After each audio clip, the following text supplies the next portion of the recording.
mynden her, Unn Johansen, hon sier kanskje alt bedre enn jeg selv har sagt det. Hon hekk av varframsøyningene i 2006, og hon avmyntar tvær sjeikar, som leiast ångstene som Pjur Klaksvoidsene. Og jeg minnes da, i sånne, jeg fylltes vi siste måneder var til framsøyning, og vi stekket og kom det opp. Og først for det flenne, og ekvalsta sinter og så videre. Og så var det vi for å diskutere hvor det så min som at det hvis vi sier at det er sånn provokerende i lista sammen, hvor det noe sånt her. Det av å verka viser myndene er kanskje akkurat det at du oppfatter henne som er sånn provokerende, at tar bare mynda lotene som i her, et landslag og tvær menn, omkurs vekkene være fætager som motsetninger. Det vil si at denne mynden, hun lever ikke opp til akkurat uimynd av en pære som gikk romantisk av teorien. Da jeg var bein om å halte denne fyrlesteren om samkjentleika og samkjent i førskar myndlist, så var det ikke ofte et sinter av innare motstøv etter gjortai. Motstøvan hei ikke som så vidt det samkjente søkene gjøre, til henne teg er selvsagt under vi, lukkas med teg under vi mannarretten i overhøver. Men motviljen snur seg mer om til at knyta kynsløy og myndlist sammen. Jeg vant det simpelthen ikke å få noe særlig borseljuresten her, men jeg minns at jeg heter på samme måte at jeg kvinnefella jeg med ikke etter kvinnen og førskar myndlist. Så jeg helt av virka i avmarskande i så selv. Men eisne ta fikk jeg akkurat nødja tankar på sjur. La meg bare komme, vi ødlom 4 varn om beina veien. Så jeg heter ikke nekka lagt evne å hoppe ut i. Vi farger om verda kvarst i granska i myndlist, og jeg helter i samkjentleika, og det var slett ikke granska i samkjentleika i førskar myndlist. Så det vil si at da jeg skulle skrive dette opplegget, så måtte jeg gjøre det 8 nekra fyreliggende gransking her heima. Og så måtte jeg fyrgjøre meg at det tøyer kanskje virke som om at jeg er i 8 akademisk fotafeste. Så jeg vet nødt til å klare om 8. Og det er jo sånn at omkastene som må vi begynne. Jeg begynner ved å kanna det føreske listasøvnene ut fra en samkjent og sjånarmie, og så også jeg at enda ved en presentasjon av 5 samkjente listafolk. Og hvis det er spurningar eller vimerskningar, så er det velkommen å komme vidt av om 18 år. Høyre du mer 8? Ok, super. Samkjenta listasøven i fargen er et slag av en her åsøve. Jeg har kallet det for åsøve, så man har vi brukt det på herlige året til Karl Johan. Men det er et slag av en her antisøve, som er tenkt at borste krekva i støvene til samkjenten annars i føreska samfunnet. Det er mest det samme som at vi fram til for korsten ikke har haft nek listafolk i fargen som har vært åpen om tarakinslige samleika, eller hva det er samkjent, og inntil det har det ikke vært sagt til å skrive nek allment om dette. Jeg begynner mot opplegg ved at hitje at vi hodtakslige, til lange iveskrifter avdukkar vissa fordomar. Idiomatiska åringen er vera av hinons lænum, sier grunden også nek. Til hitsleie treitar at vi bare er 2 sløg. Det er okkaras län og så hitsleie, som ikke er okkaras län. Ein heimsfætan vi støyer i motsetningen om vit og hine, vit vil fæta som samlug en sjolvun og hine som ørvuse, må sies å være en rettelig einfølt og avmarska heimsfætan.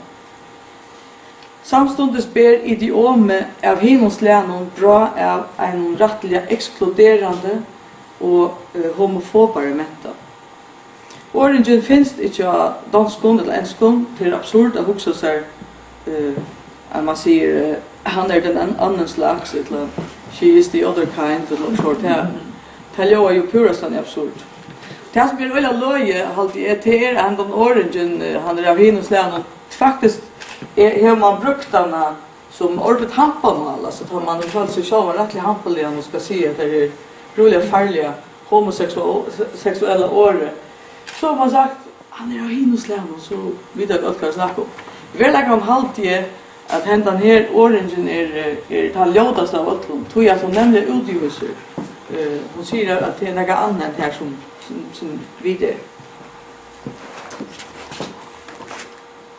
Så får vi ju ut något helt annat som är en sån grundmynd förskare myndlist.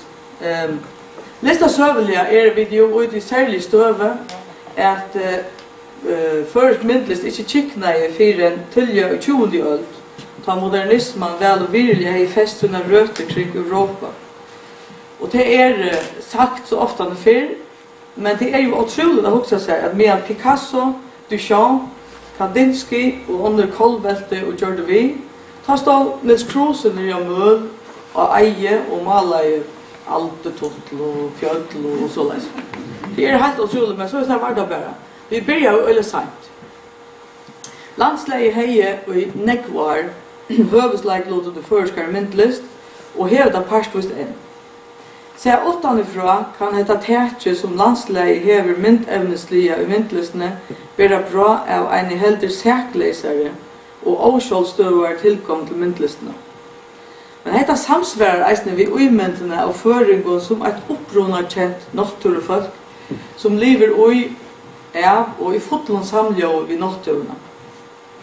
Det viser seg eisne som at ta i ommæli i utlånskunna vysen av forskar myndlist.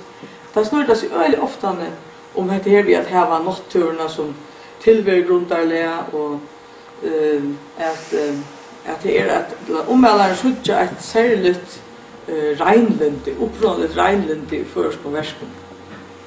Og det er jo nekka verre fjes i 2012, men vi har sjálf hatt linde til å stola sindur opp om vi ser umyndina.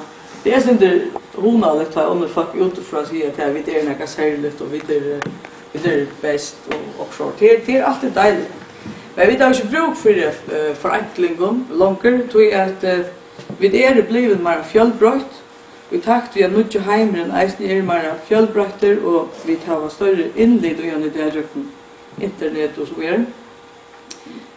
Så okkara heimer mer imesatt av rumlig i det. Men hit har vi ut iver så stått det förska listasövna. Så här har vi alltså inte några särskilt hävd för kroppen och kine. Självt att de gamla männen är personer, men det är ju en personslösning som vi sitter här. Men hvis det tog så ont då när så det sitter mist där. Men här är otroligt lite kroppar och så. Alltså, självt om det är personer så har det nästan omgång kropp. Där var en det är bara mist här på en som tar kropp och skulle det ena som man har myndligen ut på det är något som är antalet och något som har vi hålläger, inte vi kropp. Vi har akkurat einfalt, akkurat einstakt undantag i forskar myndlist. Det är en herlig naivistisk mynd till Frimod Johansen som vi syns en lurare kan man godt säga. Men det är med som sitter vid såncherna och ägglejer vid långsos fotlån ejon en nakna dam i vintern i det. Och här såg jag något så stort att det här landsläge faktiskt ästensloppet vid det hänger av växeln där och tror jag man så räknar vi att det lojist Frimod självon ästmenterna av växeln att det kunde gått vara en självsmynd av honom. Men här är alltså onker alltså detta vidger ju onksvägna tror eller onkersle att det är syndras honom. Tar åt Paulsen har flera mynter som onkersvägna vidger sexualitet eller kin. Han är väl annan så här som heter Birgitta 22 år och grundar med en tjejålder och ett lika. Och här är ju känt och så är det. Men hända mynden här är ordentliga snilt. Hon heter Fotlar. Och det gör så att lukka visst vi ordentliga picklar på maxtan runt där så att det snälla trä. Det är ju synd och skickligt att möta. Men alltså det är typiskt han säger humoristiska satser som är här. Han har en nutja mynd som jag också säkert vill lukka. Han har heter Ois. Man så stilling till samman tog av Jesus. Och jag ska inte säga att det är som är här samkänder. Jag ska inte röra komma på påstånden, men han är ödlo för oss metrosexuell hade som kallat det. Och i ödlo för när han helt äckliga moderna och alla så här omgående grund så det som man säger. Och jag hade att det som tar och har gjort tar han ständigt skriva spektrat på andra matan. Så hade han huxa så här att han ser det in efter. Det är ordentligt. Men nu tar jag säger att först myndlist inte hever nakna kroppar. Så är det något helt annat innanför standmyndeökje. Standmyndeökje, här är det ju primärt kroppar det går ut på. Här spelar människokroppen en huvudleiklot. Janus kampan är den stora vären innan förska myndlist och särskilt innan förska standmynter. Här kan man ju ordentligt snacka om nätjenleika och om kin, man säger något röntgen. Men årsökningar till de nakna standmynterna, det ligger ju först och främst i det klassiska lista idealen. Som stävar från Grikaland, alltså till ju gammalt och här är egentligen vanligt vid standmynten av ungdomsröntgen särskilt. Som Jans kampan har gjort nekvar av, både vi och utan kläger. Den här standmynten är fantastiskt gåhaltig. Hon är eisnet det som man nämner vitalistisk och gänger alltså ut på att visa megina och just ner i kroppen och hur fimer det som dronker är. Hela bor så gör vi det ofta när vi går inom. Och det är av värda filmen om Katrin Otterstötter om Hans Palle Olsen tåsar han Donali myndahöggaren om att göra standmynta bölkar. Att han säger att han heldur att det är tjejeligt och omkusvägna så öjla liot att göra en akoni och en mansfigur schema. Och här kan man bara se att han tåsar faktiskt som en heterosexuell listamär. Tar han också så att det är en kone med. Vi kan se att kvart så vi på Tangbarn Damen och Andreas och till vuxna.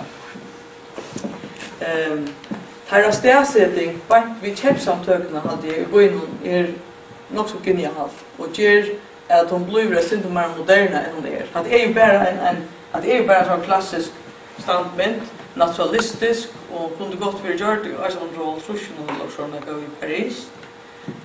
Men tror jag att hon ständer akkurat här som hon ständer så kommer hon att virka örvuse. Hon får en mer moderna en tutning. Och jag vet att det är andra folk än som har huxat så just när tror jag att hon är i heilen under kläven och där. En dag, det var fantastiskt att vara boar i bikini. Det var mycket gott. Hon vill att mig.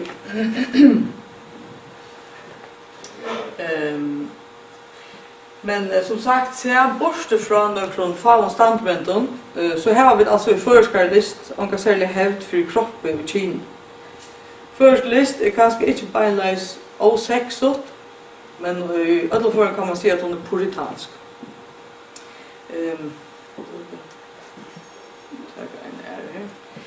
Som lista milare och lärare som jag själv är så ska leva att den första veckan att jag kanske själv inte i någon stora mån har vi också om att indriga samkänt eller transpersoner i undervisningar tillfälle. Jag också är faktiskt om att jag har dömts i undervisning i bokmönten så har vi ett sådant ämneshäfte som snurrar som kärleka. Här är tillfälle om, alltså till helt från kvävon och fram till nutcha list från 2012 och så. Och här har vi faktiskt inte samtidigt pervi. Det var som för att bröda till nästa för. Men jag hade att det är gott att LGBT är som ger vart vid så till att man så att man får huxa mer runt. Jag hade själv att vidkänning av imiskleikan är öliga områden för våra samhälle. Kanske särskilt för våra samhälle till att det är pickelyde som är vi två äger vi sitter på en annan alla tydligen. Och Och tog också jag lukka nämna att vi tar om politikerna i mente som i heilan avvära om blodbröter och om det onaturliga så kan man alltså lukka själv avvära eller bara för att nämna att mentan som av öllum alvi arbeiða og imóti ímiskleika og imóti samkjendleika ofta utan att vilja att det har lindet till att täcka sig också gay ut. Alltså det blir rättliga som heter. Det är ju helt vanligt night ena för syntoj. Men och absolut och imóti samkjendleika. Och det här ser för den här. Men det ser släkt så ut ut. Det är som är kan man vita. Men tar vi på en måte efter en liten syvväg kommer in av det politiska. Så må vi minnas till att först list inte så hela stora mån hur vi är politisk. Vi har inte så heldigt så stor tradition för det. Jag minns att vi tar sen flänkte verkligen illa efter vi märkningen till miflatchen om struje för att få ändan lucka samman. Det är några goda formuleringar då. Och ta kärleken kallna mellan män och det är ena. Men målet om 26 B var rättliga allvarsligt. Och här var några listafolk som blandade sig. Olevik har ju av sina hemmasöje en verkatla som man nämnde homofobia. Vi klistermärkning och plakat som folk kunde skriva ut själva, och printa ut från hemmasöjden. Och att bruka märke jobbet att gå av flatje och i sådana verkatlan. Det kan verka öliga provokerande på sommen. Så var det skilte som blev listat med en ägsta sägsökter för det är. Jag hade var Bill Stinesen som blev ordentligt over. Men det är ju det vi sådana list att det ger bara verket näck mer effektivt och mer känt. Till detta transmission. Det är ett annat ägsta som handlar om det samma. Det är så att det ständer 26 B och så ständer noj. Och det här är han är bjärstad och i humor är inte det ringaste vapnet tar man ska bärgast för en sök som tar samkände. Att ha pränt det här är framlagt här bakt syner av inne i steinpräntet och det var nästan här på Polsen framlagt synepränt. Men det är nej av här som slän runt om på någon ständer det här God is gay. Det är ganska inte myndligt som så, men det är väl alla lukar väl att slä av en uttryck som är visuellt och som vi suttjar kvart detta vid färdas runt och gå inom. Att det är en utsökning som är fyra samkändläka, men som kanske särskilt relaterar till den motviljan som en minnelote av sådana tryggvande har haft motvilja samkändläka. Och som vi kanske särskilt till märkes under 26 B-tjänsten. Målet var väl lust i dansk om fjällmedlen. Politiken har flera greiner ta i det målet kort i tingene. Och flera dansk listafolk som har varit inne i till döms i steinpräntet vid Svinnerja. Det var också kjälpig av att läsa om det. Med en annan dansk listamäraren John Carter som flera för arbete i steinpräntet och syster för en arbete här tar i en samröv via. Och han var alltid att hända mynten som var målat till den framsynsna som är naturligvis hon ombor faktiskt en event i hans list. Karner säger således till hänt en stor bröjting med vinnar list så att det var här senast. Ta hej en mynd av framsynsna naturligvis att vara en man som mossast. Och detta var mitt första politiska verk som tog stöd i omkring aktuellon.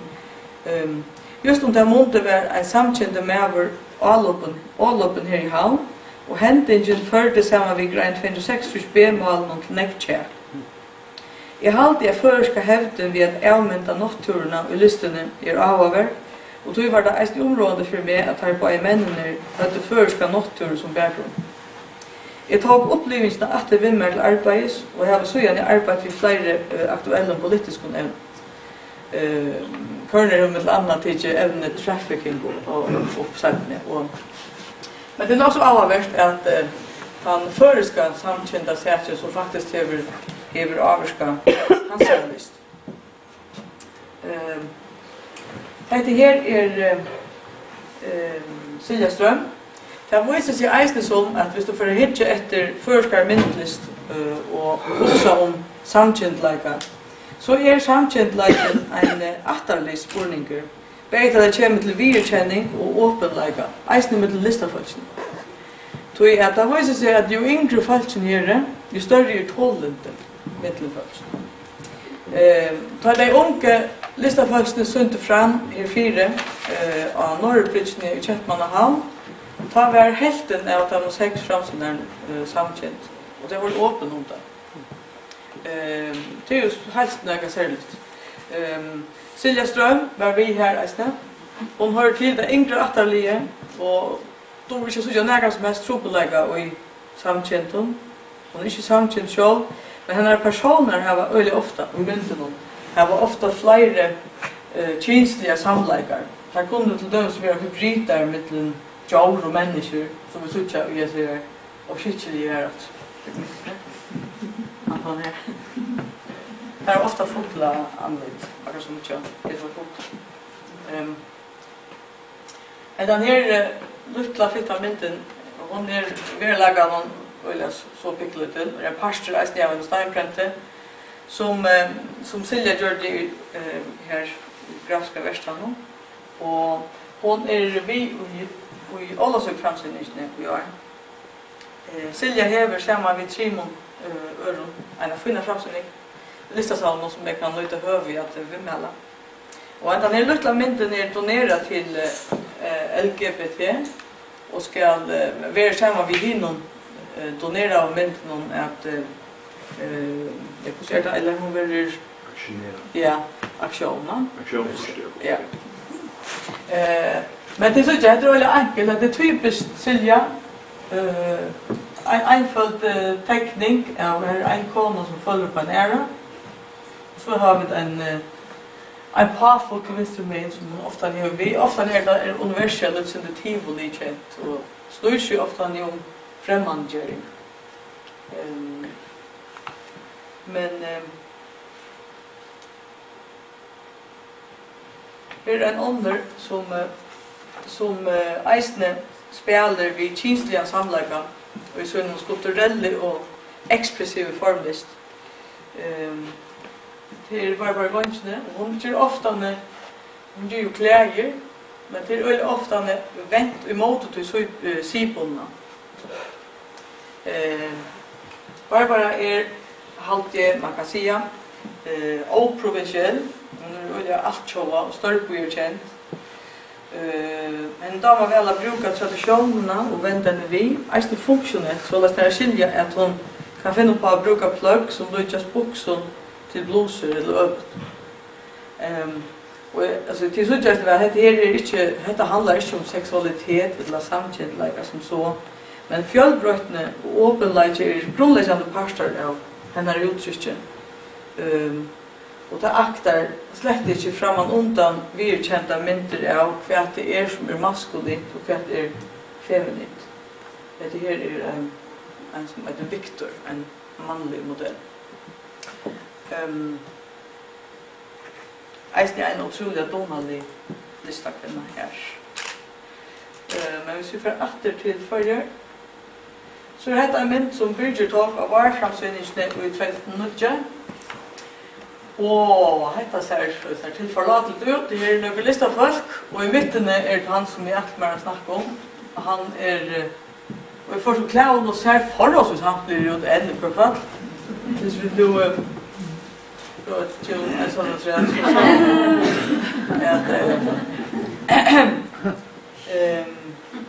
at det er den originale fjøllista med over eller Dennis Akerblad som vittjer samleika i Øtlandus man gjør. Det var jo varframsøkningen i 2009 her hadde det sett samleika av skronne og han har finnet særlig nekkplås til året.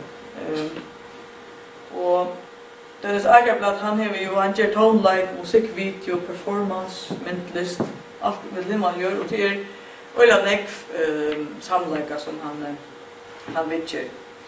Dennes Agerblad först och främst alltid öliga anti-Disney. Han finner sig ju i att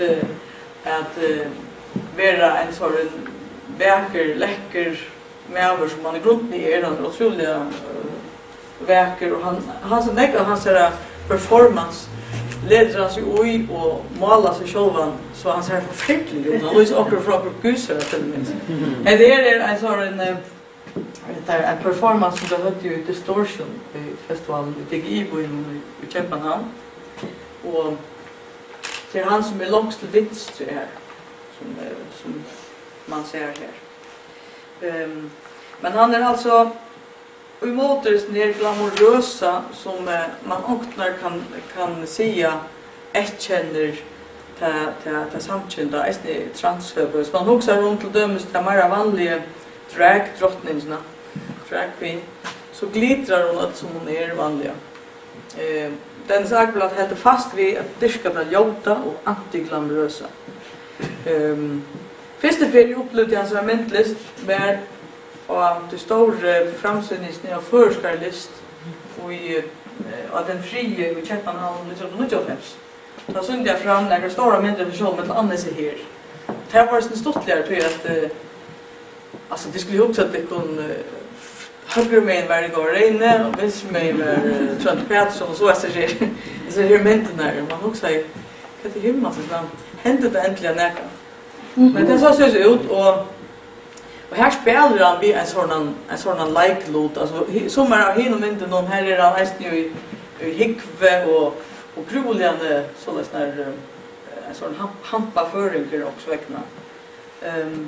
Att elementen är hon med myska morgar trotche spelar vi kan man säga tjauskaparligen ästen samlaika och här det som här samma motsättningar som den första mynten som vi såg vi alltid tja Johansson. Här är ett eller annat igen alltså man uppfattar en sån trotche och så tar maten som han ser ut som motsättningar till det som akkurat som är av den visning. Och varför så inte hur han annars det är allt självsmynter. Han löste sig själv som en konstnärrotta eller martyr. Och i liten om, alltså verkligen liten är gult och violett till katolska kyrkene. En ordans martyr. Men eisne som clown och som allt möjligt annat. Så har han sett så var det som klappna och drakterna sätter upp samma vid målningen i en väldig installation som var äcklig avhavvärt men som är provokerar i nekfall och varför så det borde i rätta lista till så att dra runt att det är rätt ju inte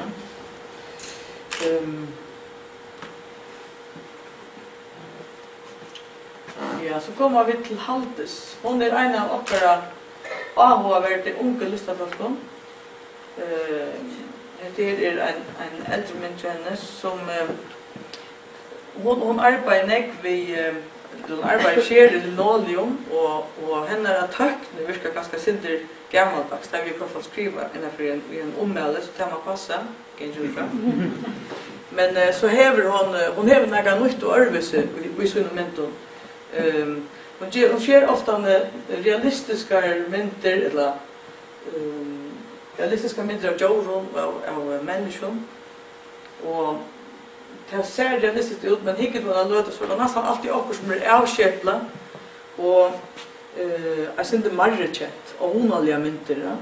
Hvis vi ser man bara när vi den stora gamla mästaren som är Elborg Lutze så halt jag man ser nog så väl och så örvuse halta ser.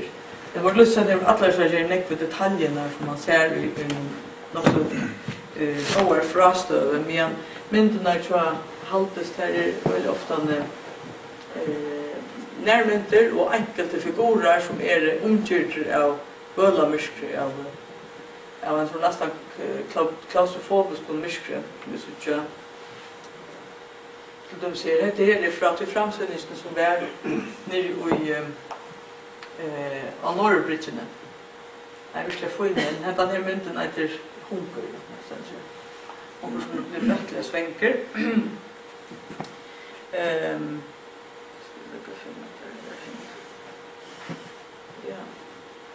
En av tre av de unge fra som eisne var av sånn framsynning, Herika Heijon. Hesa på myndene som i hele framsynningsne, så tenker man sitte i ordentlig, da for å tendre løs etter.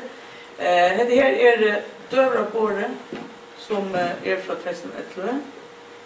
Og Herika Heijon, han jo bare tonleggere, filmslista medover, myndlista medover, og han arbeider eisne som kurator og så videre. Han som en slags William Heinesen, øyla allsidige personer, fevne brett, mentanellige. Han jo malet tver mynter som beinleis vidtjera samkjentleika, eller kanskje mer til at komma ut, altså tåra at kanskje heta dørabord snur seg vi listamansens egne åren om elefanten i rommen, et laté som man ikke tåser om. Jeg synes at det en gerande scene av en luttlare familie.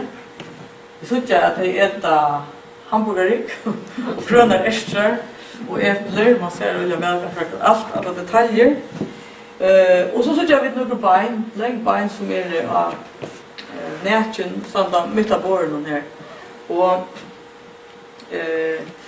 det känslorna att röjna säga något, röjna komma fram med något som vill fullständigt ignorera.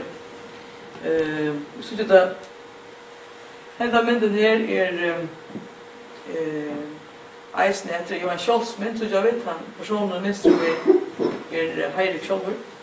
Och vi såg att han normalt så själv akkurat som han virkar sin lojtel och sin knäboxen och så ser han nästan akkurat som jag sätter lojtel och ikke unkelig, men nästan jag sätter där henne. Kvarfall det läge inte det bästa. Han hickar in mot väggen och så ligger en dama som ser ut på vägen framan fyra att det här snur sig eisen om det samma att inte kunna leva upp till här våner eller här vanliga framtiden som kanske allt i familjen har haft, alltså det att du växer till, du ska ha utbildning, du ska ha arbete och du ska eisen ha en kone och du ska ha ett barn eller två och en bil och en flystare och du vet hur det är. Och för nästan jag visste nog kanske att du är samkänd så akkurat hantan scenen i för kanske inte alla möjliga är det möjliga. Men det som är allra rörande visning på momenten och det är att nekva tog som Heirik gör, det är rättliga flott eller tekniskt flott att göra för nekva filmen och musikvideon och i mån till det här det så på momenten eller 9 toner det är nästan mer toner än det här var här är inte några detaljer i det toner rummet eller vi har alltid att det ger mentorna lite mer allvarsliga så. Här vi kommer till jag namn ja. Men det är Johan Martin Christiansen som eisen en av de unga han bor han gänger att lista akademin i Malmö och själv om han är lotfastliga unga akademinämningar så har han rätt gjort vart vissa i danska listomkvar. Han har reist en lotidje av flere framsynninger her hemma vid installationen og vid video. Og ofta så staplar han imsa loter upp og i noen merkverdion, men egentlig originalen konseptuellen installationen som i alltid mästare av bäge humor och poesi. Johan Martin Christiansen har stor avhåg för bokmenton. Och han säger list till stöd i konceptlistorna. Ett lag i en avläggare härifrån som kallas för relationell list. Det är list som om så med tror kan snickra sig om politik, samhälle och om personliga upplevelser. Detta är det samband listar man om tankar och list som inte bäst snickra sig om sig själva, men som relaterar och tar lot och omkvarven som hes i hoskott och verk för att sitta in i. Her har vi til døves en oppsetting ved en grønn plastikkassa og en bandotakare. At du er sint til sparska heiten om skilst at dette er altså et kjølprosjekt. Self-portrait in very dark. Dette er om så med tog ser konkret og einfølt, abstrakt og fløktlist. Tilsipingene er nekvar, som er fjaltar, det kan være privatar eller tjenestelige opplevelser til listamannen, men jeg halte at disse tre verskene er tilførslige mest av verkerleika og einfølt. Og her er det så, Johan Martin Christensen, My Rainbow Day, som er fra i fjør. Hvis vi nå samsværende evnen i fyrlesten tager sammen om, og spør dere selv hver samkjent leitjen og Jesus senaste versken er, så kommer vi se at det beina vil peika av ælabålitene og Jesus myndene, som jo var brukt som symbol for imiskleikene, som eisen i LGBT brukar. Men samvars blodgen til listamannen og sjålen, sier på ælabålitene i grunnene til Oliver Eliasson, altså til den kjente danska listamannen som arbeider ved ljus og persepsjon, og som gjør det ælabåen om listasavn i Aros. Og her vi egentlig kommet et pettig av vennom rundt om samkjent og hinskjent listafolk. Så her kunne vi endelig stedfeste at myndlist til samkjenten er vi lukka lute og lukka negv vid kinssamleika og seksualitet å gjøre som listen til hinskjenten listafolk. Det er kanskje ikke noe skjelkende oppdaging å gjøre, men stedfestingen er områdende. Etter en løytel byrjan, fra nå av skal samkjentleisen ikke langt være takte borster i førskar myndlist.